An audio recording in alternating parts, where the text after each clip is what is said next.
দিন মানুষের সাথে তার যোগাযোগ হচ্ছে, আলাপ আলোচনা হচ্ছে, এই করতে করতে সে ধীরে ধীরে নেতা হয়।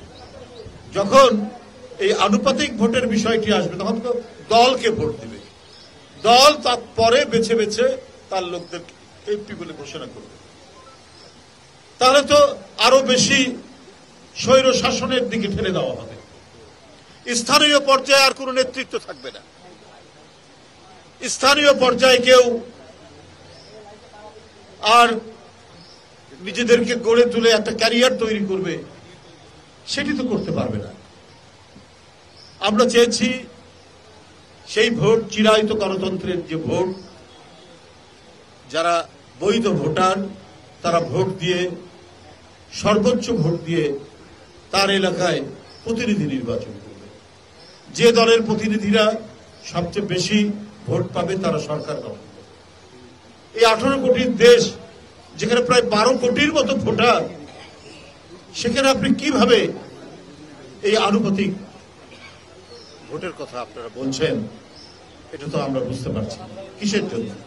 তাদের উত্তর পুরুষ, 14টি উত্তর পুরুষ যাতে সুখে থাকতে পারে তাই তারা ব্যাংক লুট করেছে, ওরা শেয়ার বাজার লুট করেছে, ওরা বেসিক ব্যাংক, সোনালী ব্যাংক, রূপালী ব্যাংক কোনো কিছুই বাদ দেয়নি, সবই গলদখরণ করেছিল। আজকে দুবাই, আজকে অস্ট্রেলিয়ার সিডনি, কানাডা, পৃথিবীর সমস্ত বড় বড় রাজধানীগুলোতে তাদের ফ্ল্যাট, তাদের বাড়িঘর, সেখানে অনেকে পালিয়ে গেছেন। যারা পালিয়ে যেতে পারেননি তারা কেউ পার্শ্ববর্তী দেশে, আর যারা গ্রেফতার হয়েছেন আমরা তাদের খতিয়ান দেখছি প্রতিদিন। এক প্রতিমন্ত্রী, তার 250টার মতো বাড়ি লন্ডনে, সাইফুজ্জামান ভূমি প্রতিমন্ত্রী।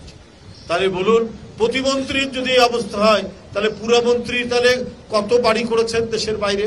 আর এই কারণেই এত সুখে জনগণের টাকা এত সহজে লুট করে পাচার করার এই আনন্দ ভুলতে পারেননি বলেই তিনি এই ছাত্র জনতার আন্দোলনকে দমন করার জন্য তিনি তার সকল শক্তি নিয়োগ করেছেন।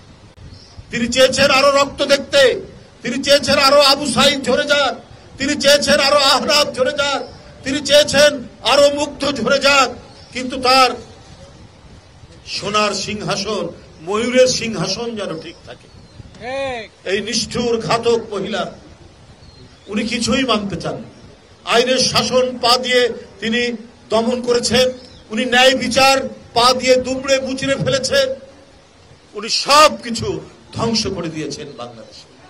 একজন পুলিশ বলছে তার বড় কর্মকর্তাকে ওয়ার্ল্ডলেসে যে স্যার, একটাকে গুলি করে মারি, আরেকজন এসে দাঁড়িয়ে যায়।